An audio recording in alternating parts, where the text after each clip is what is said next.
Okay, gun to your head. What would you even do with $1 billion? Congratulations on the movie. It's excellent. I really think that John did an amazing job, and for everyone watching, you should absolutely see this one in a theater. However, I really have something I want to address, which is I've been doing this with a lot of people recently, which is get to know your How to Make a Killing cast member. So don't get afraid when I say this, but I have 40 questions in front of me. Oh my God. And each of you are going to pick a number, and we're just going to go. And these are the questions that you'll be asked today. Topher? 69. Right. Always. But between 1 and 40. No, I'm going to go with 6, man, isn't it? 6, if I can. Number 6. Do you collect anything? Yeah. Do I collect? Well, yes. I have possibly the coolest collection in the world of... do you know this about me? Oh, I know this. Okay, I collect fake movie posters. You know, everyone has movie Oh, posters Bro. in there. cool. I collect prop movie posters. So So they're all movies that were inside of movies. Oh, I love Genius. that. So I have Jaws that. 19 from Back to the Future. I have Amazing. the great ones, by the way. Drew Struzan did a King Lear one starring Schwarzenegger that was in Jurassic Park 2. These are kind of hard to find. There's one from Inglourious Bastards, and I have Merman from your friend No Judd's movie. way. Yeah. So you're buying the real props, or you're getting reprints of the props? I am both scavenging. I'm basically just famous enough that if I call someone who worked on Get Shorty, they're like, yeah, I have one in my garage. Wow. Or they're printing one out. So yes, that is my. Bro, that is collection. awesome. That's a I had really cool- in my you know how like in like a production company they always have like movie posters around. I always thought it'd be a great thing to like have like fake movie posters and see if people bullshit and say they've seen them. Yeah. Well, that's a good idea. Yeah. I had people come into my office and they like maybe 1 out of every 10 is like, oh my god, and everyone else is like, what are these movies? It's like, Please pick a number 1 to 40.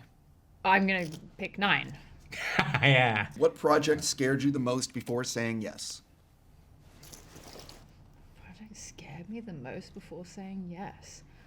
Can he pick his number and I'll think about my answer? Sure. What number 1 to 40? 21. What do audiences misunderstand most about your job? What do audiences Misunderstand. misunderstand most? I mean, I think, for instance, people misunderstand. We talked about this like earlier. It's like one of my favorite parts about this movie in particular is that you go to work and like the job is almost like nobody's like overseeing what you're doing, right? Like nobody is like. I am. I'm overseeing. Okay. what you're doing. We got a lot of notes from Jessica. Yeah. Jessica is the only person that's like, did you memorize your lines? Did you do research? But like the job mostly is being like a student in a vacuum, like being like naturally curious and things like that. And the thing that I was so impressed with on this movie in particular is the whole ensemble really was like the best students ever. Like everybody came like really prepared, but you can really like. Nobody says that you can just because they pay you to do the job doesn't mean a lot of people show up and like actually give a shit. And this whole gang like really gave a shit. That's why the movie's great and like I'm proud of it. It's like, but it's not a given that anybody will ride you on showing up and making any choices or doing any work ahead of time. It's interesting. I've not heard that perspective, but it's really interesting. I would say the Royal Hotel, just because the style of acting was so different than anything I'd done before. I remember vividly of my first day. And it's literally a shot of me and Julia in a car, no lines, looking out the window at the pub in the middle of the outback. And I think I'm doing nothing. And Kitty comes in and she's like, less. And we go again and I'm like, okay. And she's like, less. And we went 5 times. And I said, Kitty, I'm literally just staring at it. And she was like, do less. And it was quite terrifying. That's why you're asleep in that scene. Yes, yeah. Another number, please. Oh. 10. What role told you the most about yourself? Oh, whoa. I mean, kind of a great question. For me, it would have to be that 70s show, only because. Wait, you were on that? Yes, I was one of the kids.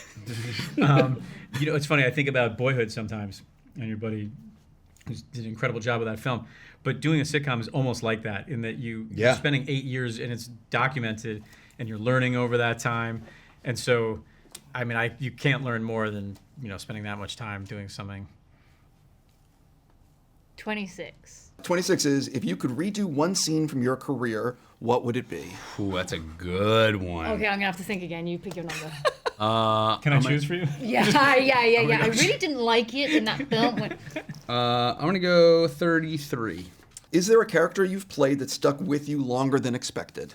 You know, we're coming up on the 10-year anniversary of Everybody Wants Some.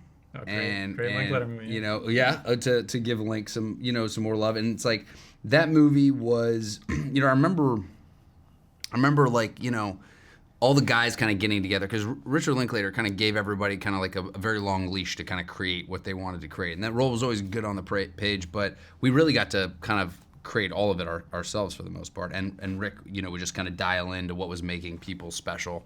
And I remember kind of just the nature of how that character Finnegan in that movie would sort of like sing his way through life and kind of be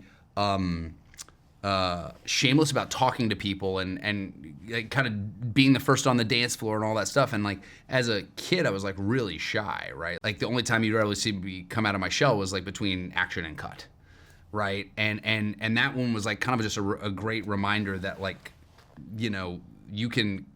It's really where a lot of the elements, like when Rick and I talked about Hitman, it's like, the idea of like the performative nature of like being like, I actually want to be more like that. And just by putting the boots on of that person or starting to do that kind of stuff, like it actually changes who you are and can actually cause you to engage with the world in a different way. So I just loved that idea. But that character, I was like, oh, by just pretending, like I actually am loving I love the way Finnegan moves through life. It's not who I am, but like you can learn from characters for sure.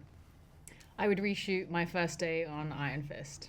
My first day was my first scene in the show, and I had to both speak in an American accent and then also speak Chinese. And I cringe thinking back to how that turned out, and I'm really surprised I have not got flack for how bad I was in that scene. Well, it's about to happen right now. Cue tape. This is actually a question I've been asking of everybody recently that I've been interviewing. It's not on this list, but for each of you, do you have a favorite Chris Nolan movie and a favorite Steven Spielberg film? Ooh, good question.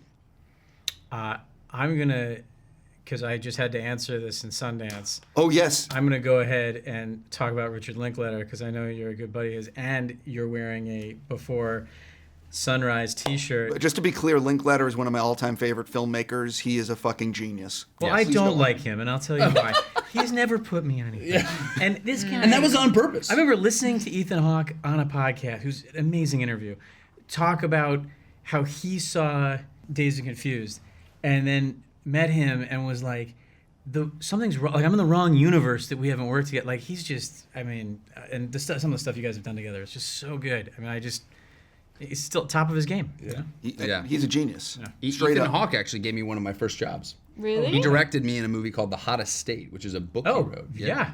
Oh. And so It's his book, yeah. and so I got to like, drive a Barracuda and like try to pick girls up and go to Dallas, and I was like 15 years old, and like, hanging with, and I still see Ethan all the time. We text all the time. He's great, and I'm just so happy of the run he's on. It's like, he's getting his due. He's amazing. I have to wrap, but you have quick answers for Nolan and Spielberg. Sorry. I'm gonna go E.T. Yeah, I'd have to double Movie E.T. gets me every time. That's a hard one. And then with Inception. Chris Nolan. Memento. Yeah. Memento's great. Dunkirk. Man, Wow. Yeah. That's your favorite Nolan? Yeah. Wow.